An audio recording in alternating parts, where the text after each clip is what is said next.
Fala galera, tudo bem? Chegou a hora da gente falar sobre a seleção dos Estados Unidos, uma seleção que chega à Copa do Mundo com bastante desconfiança. Não foi um bom ciclo, desde que o Greg Berhalter assumiu, existia a expectativa de que a evolução de tantos jogadores jovens pudesse elevar essa seleção a um nível acima como time, mas não é assim que a seleção norte-americana chega à Copa do Mundo. Então, são várias as dúvidas, os questionamentos, os problemas, as questões a resolver para a Copa.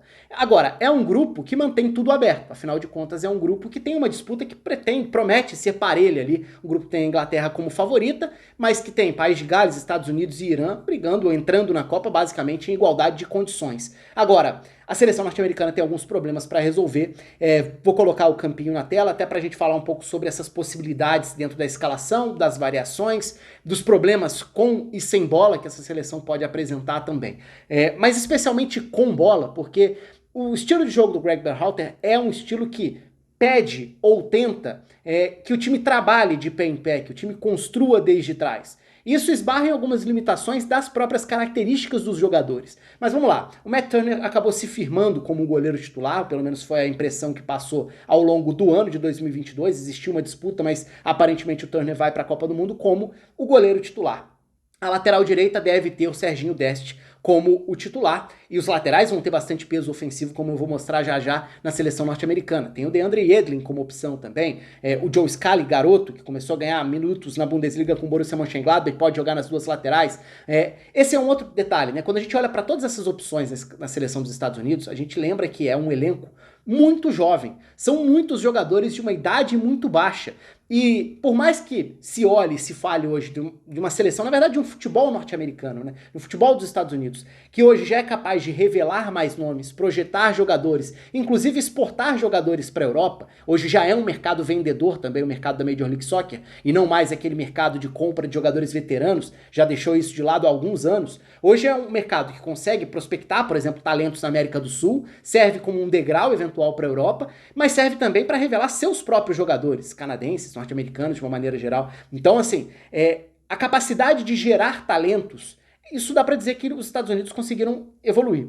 O grande desafio aqui, e que parece ser o grande ponto dessa geração, é subir o próximo degrau. É fazer com que aqueles jogadores talentosos que surgem com 17, 18, 19, 20 anos, consigam com 22, 23, 24, virarem jogadores, consigam virar jogadores mais convincentes num nível mais competitivo, num nível mais alto de exigência. E eu acho que é essa lacuna que existe hoje na seleção norte-americana. Quando a gente olha para diversos nomes e enxerga potencial, mas não consegue achar um time convincente porque são poucas as peças capazes de passar essa sensação. Mas falei da lateral direita e do gol. Na zaga a gente entra num outro grande dilema, que o Miles Robinson se machucou ao longo de 2022 com uma lesão grave, foi descartado para a Copa do Mundo, era um titular importante, foi peça-chave ao longo das eliminatórias, e aí já se abre um grande ponto de interrogação. Muito provavelmente o Zimmermann será um dos titulares, e falta saber quem vai jogar ao lado dele. Os Estados Unidos têm algumas opções, mas até pelo que foram os amistosos, em setembro, no meio do ano, aparentemente o Aaron Long será o escolhido, embora seja muito contestado. Até porque aí a seleção norte-americana poderia optar por alguma peça de maior experiência, como um John Brooks, como um Tim Ream, que são jogadores mais testados, em nível europeu inclusive. Ou jogadores mais jovens, como o Chris Richards, que pode até eventualmente ser o titular na Copa do Mundo, mas na data FIFA de setembro, por exemplo, estava machucado e talvez tenha perdido um pouco de espaço por conta disso. Carter Vickers, outra opção. Então assim, tem muito nome, mas não tem nenhuma garantia na zaga. Muito provavelmente o Zimmermann será o titular e a questão é saber quem vai jogar ao lado dele. Por enquanto, ao que parece, será o Aaron Long. Na lateral esquerda, muito provavelmente o Anthony Robinson, que foi um dos líderes de minutos nas eliminatórias da CONCACAF pela seleção, embora o próprio Serginho Dest já tenha sido utilizado na lateral esquerda eventualmente também, mas aí é uma questão mais pontual. O Robinson deve ser o titular da lateral esquerda. O meio-campo, a seleção quase sempre joga num 4-3-3, então o meio-campo ideal, teoricamente, tem o Tyler Adams, um volante importante, né, de experiência na Bundesliga, agora na Premier League jogando no Leeds United. O Weston McKennie, que em tese é um dos principais nomes dessa seleção, embora precise mostrar isso com a camisa da seleção, mas é um nome importante, até por já ter uma carreira ainda jovem, mas já na Juventus. Então é um jogador que está num clube gigante da Europa. Espera-se muito dele nesse centro do campo, algo que ele ainda não conseguiu entregar. E o Musah, que pode ser esse terceiro elemento dessa faixa central do campo. Existem outras opções, exceções, mas eu parto do princípio de que esse é o meio considerado o ideal nesse trio de meio-campistas. Mussa, jovem jogador, mais um, né, de tantos dessa seleção dos Estados Unidos. E aí a gente chega no trio de frente, que tem algumas das principais dúvidas, porque um dos grandes problemas dessa seleção é a falta de gols, é a falta de um goleador confiável. E isso passa por escolhas, isso passa por características também. Então, o Pulisic, ou Pulisic, como se fala nos Estados Unidos, né? Mas a gente, de uma maneira geral, fala Pulisic, que nem tá errado, porque a origem do avô dele era croata, né? Então, assim, em tese, a pronúncia certa seria essa. Mas esse não é o assunto aqui. O Pulisic é esse meia, o ponta, que parte da esquerda para dentro e que precisa ter protagonismo. Muito se espera dele. Ele é a principal referência da geração nos Estados Unidos. Então, espera-se que ele seja esse cara para desequilibrar a favor da seleção. E aí, as outras duas vagas desse trio ofensivo são grandes incógnitas, grandes interrogações, com várias opções de características diferentes, inclusive. Se a gente for pensar no time que era considerado o ideal, não sei nem se dá pra falar como ideal, porque foram tantos os problemas, o Giovanni Reina tem um talento tremendo. É um jogador que é tido como possivelmente o próximo principal jogador da seleção norte-americana, inclusive para competir por esse posto com o Pulisic. Só que ele não consegue sequência por conta das lesões, e mais uma vez, ao ano de 2022, muito picotado por lesões no Borussia Dortmund. Então ele não conseguiu ser essa peça confiável. Qual será a condição física que ele vai chegar à Copa do Mundo? E até dentro do ciclo, foi muito mais frequente ver o time UEA jogando como esse ponta pelo lado direito, com uma função diferente de ser um cara mais de atacar a profundidade, virar um segundo atacante mais por dentro, no funcionamento que eu vou explicar já já. Mas também lesionado, também pouco utilizado durante parte de 2022, principalmente pegando o início da temporada europeia. Ou seja, tem muita dúvida para ver quem vai fazer esse lado direito. Aí você pensa num Brandon Aronson, que é um jogador que se destacou muito no Red Bull Salzburg, que é um clube que joga numa intensidade altíssima, projeta muitos garotos, e ele conseguiu virar uma realidade por lá, fez uma boa Champions na temporada passada, inclusive, e pode ser também essa alternativa de mais um meia, partindo do lado para dentro, característica já diferente. E o próprio Arriola, esse um pouco mais experiente, jogador já de muitos anos de seleção, de Major League Soccer também, e que pode ser eventualmente esse ponta que traz da direita para dentro. E no comando do ataque, mais dúvidas ainda, porque se essa ponta direita, essa meia direita tem vários nomes, pelo menos são nomes que passam um pouco mais de esperança. É diferente do comando do ataque, que a desconfiança é total. E aí a gente entra muito na característica de jogo do Greg Berhalter. Por quê? Em tese, quem chega como titular para a Copa do Mundo é o Jesus Ferreira, que é um atacante mais móvel e que é escolhido justamente por ser um 9 que vai baixar para dar uma opção de passe e tentar ser um jogador que não necessariamente vai ficar como referência. Vou falar sobre esse funcionamento já já. Mas aí você tem outras opções, como o Ricardo Pepi, que existia uma enorme expectativa, mas ele ainda não conseguiu fazer valer a esperança depositada nele. Você tem outras opções, como o Josh Sargent, que talvez seja até um centroavante dos convocados, os que parecem ter maior prestígio do treinador, que até fez um início de temporada melhor na Europa.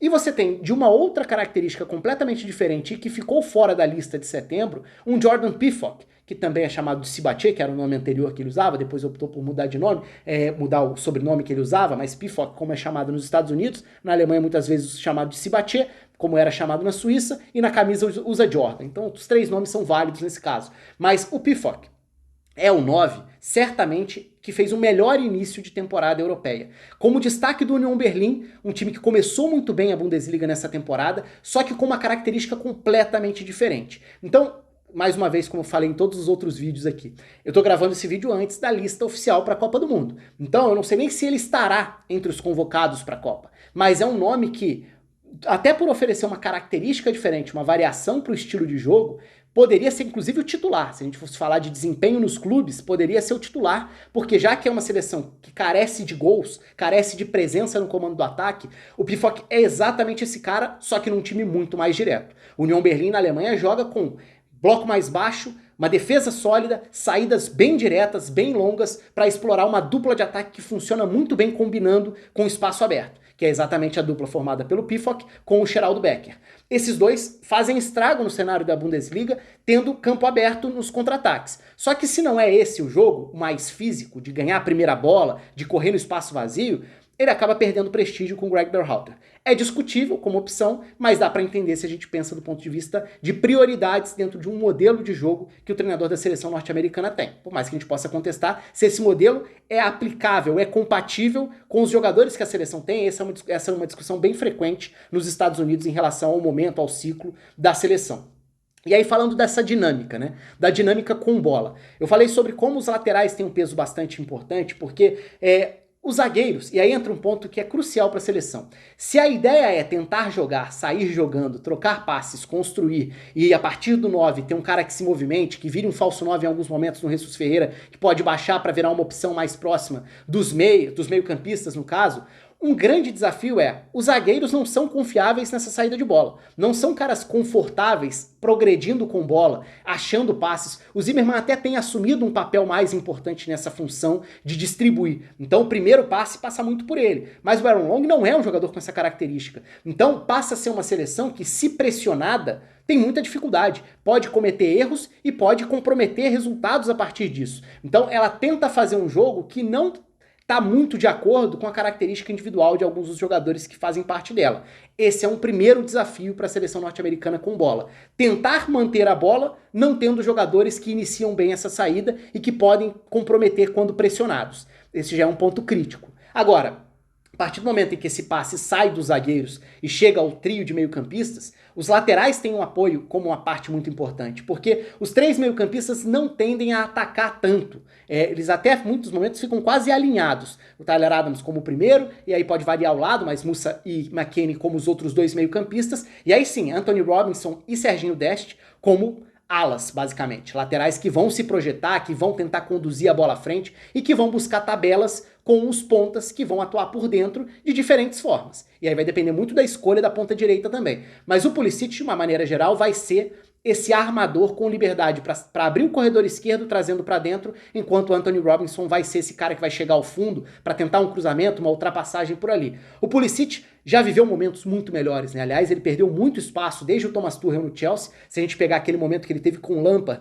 em que parecia que ele estava virando a chave para virar uma realidade mesmo no futebol inglês, como uma realidade na Premier League, isso não se confirmou. Então, o Pulisic que vai chegar à Copa do Mundo está longe da sua melhor versão em termos de confiança e desempenho recente. Mas para os Estados Unidos é fundamental que ele jogue o seu nível máximo para a seleção ter algum tipo de chance. E aí ele tem esse papel de trazer da esquerda para dentro, seja para tentar os giros que ele faz bem, né, para arrancadas individuais, para buscar tabelas. Como o Jesus Ferreira é um 9 que vai abrir espaço e que não necessariamente vai ficar como referência, acaba sendo importante, caso seja o EA o ponta pela direita, as diagonais. Ele acaba sendo um cara que precisa atacar o espaço para que essa seleção ameace em profundidade. Então são alguns desafios aí, né? Primeiro, não cometer erros na sua saída de bola para não ficar exposta e dar gols de presente ao adversário. Depois, conseguiu progredir um pouco, tentar ser uma ameaça à defesa adversária, não tendo tantas armas assim. E aí explorando, contando muito com essas tabelinhas entre laterais e pontas. Para aí sim tentar chegar mais perto da área adversária e tentar definir, mesmo sem ter exatamente uma referência de fato, um cara mais físico, trombador, um cara que possa sair bem numa ligação mais direta. Por isso até a gente volta à questão da possibilidade de um Jordan Pifok ser utilizado como 9, porque seria um cara para trombar, para ganhar a primeira bola. Então você não consegue sair jogando, tá pressionado com dificuldades, é desarmado, corre riscos, vai para uma bola esticada. Usa um 9 que vai ganhar essa primeira disputa e tenta se estabelecer no campo de ataque dessa forma. Seria uma alternativa, mas uma alternativa que parece não ter tanto prestígio por parte do Greg Berhalter. É claro que, dependendo do ponta pela direita, você pode ganhar mais um armador, com o Aronson, por exemplo, que é um jogador que tem muita capacidade para pressionar também e para puxar transições, e essa me parece ser a grande arma dos Estados Unidos, porque eu falei até agora de problemas, né? É uma seleção que tem problemas ao tentar sair jogando, que tem dificuldades pela falta de gols, que tem dificuldades para romper, furar blocos mais baixos, ou seja, defesas mais fechadas, mais recuadas. Não é uma seleção exatamente criativa para abrir espaços. Então eu tô só falando de limitações que essa seleção mostrou. Qual que talvez seja a principal virtude? A capacidade de pressionar e de tentar forçar erros nos adversários a partir de uma marcação mais em cima, mais forte, mais pegada. Porque tem esse perfil nos meio-campistas e também nos atacantes. E eu falei do Aronson, por exemplo, podendo ser esse ponta pelo lado direito, que vai virar um meia a mais. É um jogador muito acostumado a essa dinâmica de pressionar, de roubar a bola imediatamente. E essas pressões, especialmente em tiros de meta, são muito nítidas, porque elas ilustram bem como o time vai tentar ser agressivo no momento em que o adversário tenta iniciar a saída de bola. De uma maneira geral, no tiro de meta do adversário, claro, quando o adversário vai para saída curta, isso vai variar de acordo com a característica do adversário. Por exemplo, a seleção do País de Gales é uma seleção que não faz muita questão de sair curto. Tem a opção da saída bem mais direta. A seleção do Irã é uma seleção que não vai fazer questão, geralmente, de trocar tantos passes perto da sua área. Então, esses são fatores que podem impedir ou atrapalhar a eficácia dessa ideia de pressionar, roubar a bola no campo de ataque, que talvez seja a grande arma para gerar problema aos adversários nos Estados Unidos. Mas tem essa questão de olhar para os adversários também. Mas contra times que tentam sair jogando, fica muito nítido o 4-3-3 dos Estados Unidos. Por quê? Porque os 3 homens de frente iniciam essa marcação na entrada da grande área. Geralmente até com o Jesus Ferreira podendo fazer essa pressão em cima do primeiro volante do adversário, com os 2 pontas iniciando essa pressão em cima dos zagueiros adversários. E aí os 3 meio-campistas vão ser agressivos de acordo com para onde for a bola. Eles vão sair para pressionar o lateral adversário, eles vão sair para pressionar o meio-campista que pode ter recebido a bola, e aí cabe principalmente a esses meio-campistas laterais, né, ao McKennie de um lado, ao Musa do outro, esse papel de pressão. Então é um time que precisa ser muito físico e precisa de um trabalho muito bem feito sem a bola para forçar erros e assim, quem sabe, recuperar a bola em situações promissoras que evitem que você tenha que ser tão criativo ou que você precise começar lá de trás, onde você pode cometer erros que podem custar gols sofridos. É uma seleção norte-americana que chega com muitas dúvidas, eu diria com mais problemas do que soluções para essa Copa do Mundo. Mas é uma briga aberta, porque como eu já falei, é um grupo que mantém essa disputa indefinida e que promete ser equilibrado, talvez não no mais alto nível, pela forma como as seleções chegam à Copa do Mundo, mas eu acho que é um grupo que dá chances a todo mundo. O espaço está aberto aí para todo mundo. Um abraço, até a próxima.